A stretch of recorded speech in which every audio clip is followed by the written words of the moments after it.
I have one more question, and I just encourage, if you've spoken twice, maybe we'll leave it to another person. If you wanted to accomplish one thing on council, what would it be?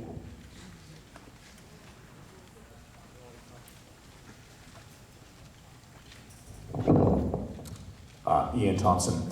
I think what I want to accomplish is change the mindset that seems to be on council. I'm a self-employed person, and so my work is based on results.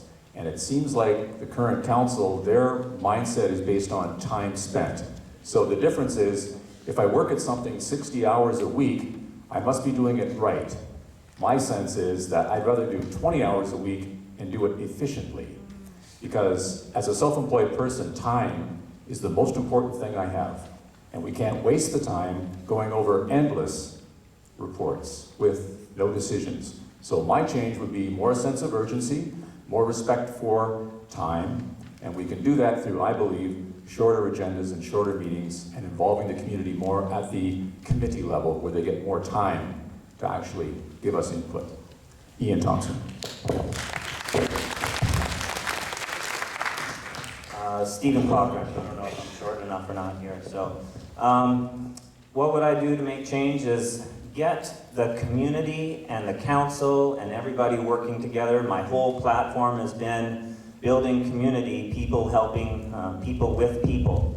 Well, we can't do that unless we have a relationship. And that's the only reason why I only have 4 signs. You'll only see 4 of them all across town, because I've already developed a relationship with everybody in Nanaimo. I don't need to advertise it some more. I'm already out there talking, working, helping, advocating for people. So that's what I'm going to do on City Council. Stephen Cochran.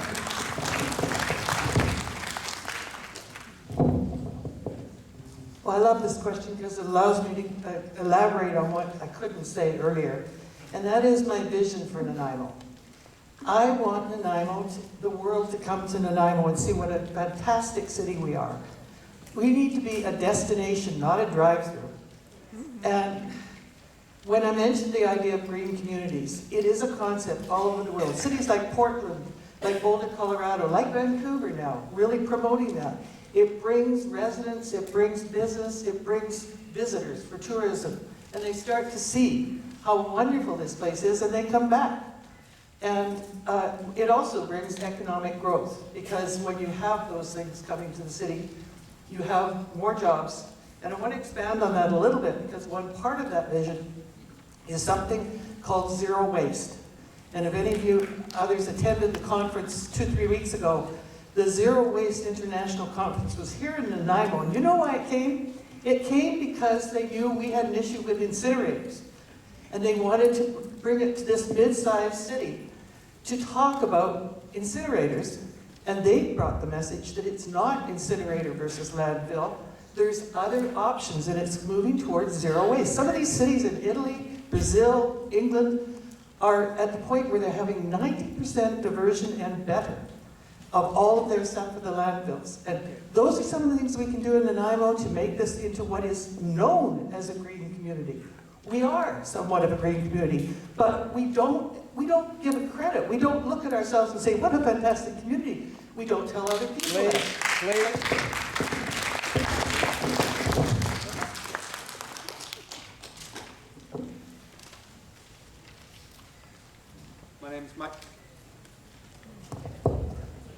My name is Mike Horn, and I'd like to reverse the flow of power.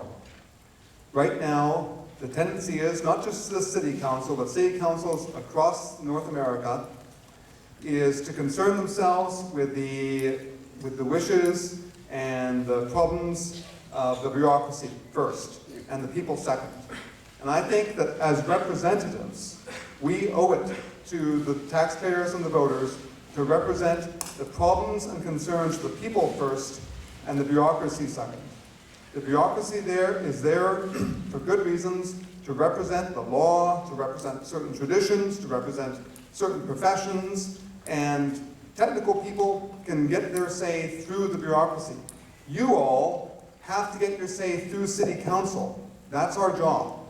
So if we get the City Council to change the governance and to change the meeting procedure so that they're paying more attention to what the voters and the citizens are saying, and then thinking about what the staff and the provincial bureaucracy and the federal bureaucracy wants from them. That would be an accomplishment that I would be proud of. One final plug, I'm having a beer and burger at the Harewood Arms Club on November 7th. I'd love to see you all there. Kevin Cantalon for City Council. What's the one thing I would like to accomplish as City Councilor? That would be to restore people's trust in their City Council, rebuild confidence that the council is working for them. Now, how am I going to do that? First of all, let's make council work the way it's supposed to work. Now, I can't promise that I can do away with all in-camera meetings because, quite frankly, the rules say that some things have to be in camera. That's the law. As councillor, I can't change that. But there's too much abuse of this option. If it doesn't have to be in camera, it's not in camera. We are voted to represent the people and stand up for their interests. Where we get a report or advice for an expert that advises something that we know is not in the public interest, it's our jobs to stand up and look for other options. And if we honestly believe there are no other options, it's our job to stand up before the people and say what we did and take and listen to their views. If there's not time and if there's no time for me to continue my talk, I'll just say November 15th, Kevin Cantalon. Ladies and gentlemen, Bill Yocum. One thing I'd like to change in the next 4 years as a member of this council would be change the way the process is happening and how decisions are being made. Every heavy item we discussed tonight, the dams, there's the other questions that didn't come up, say the incinerator, the Georgia Park, etc. Those weren't asked tonight, but the simple fact is those have been all laid out, become political night bombs from managers not leading proper consultation with the people of the all four corners of our beautiful city, no consultation process, and it becomes a political nightmare thrown in front of the politicians. So one thing I will change in the next 4 years, I will lead and not be led. Thank you very much.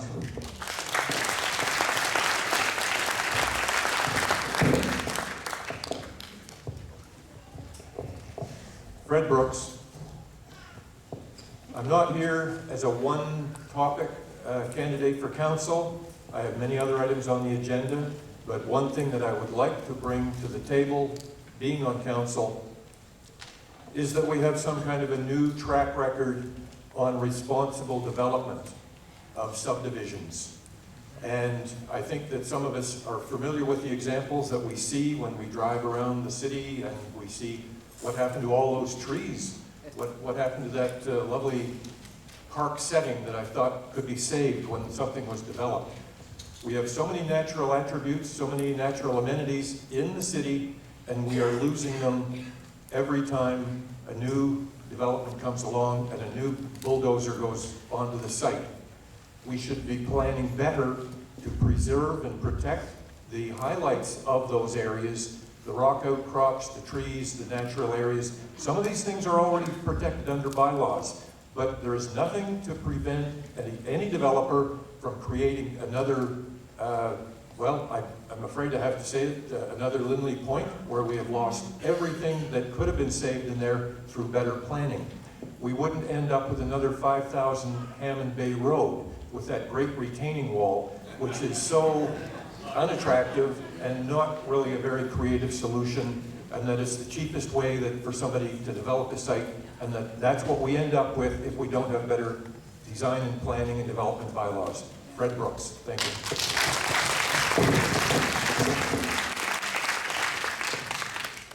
Again, my name is Karen Hovestad, and I'm also the owner of a small business in town. It's AutoCheck Automotive on the corner of Bowen and Howard. I believe in honoring the history of our community. I believe in building for the future. And if you look at the building that I did, we took an old site and we made it absolutely beautiful.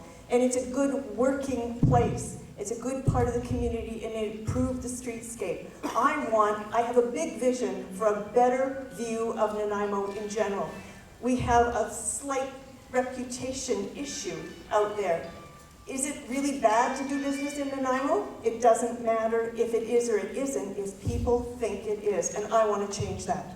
Karen Hostad.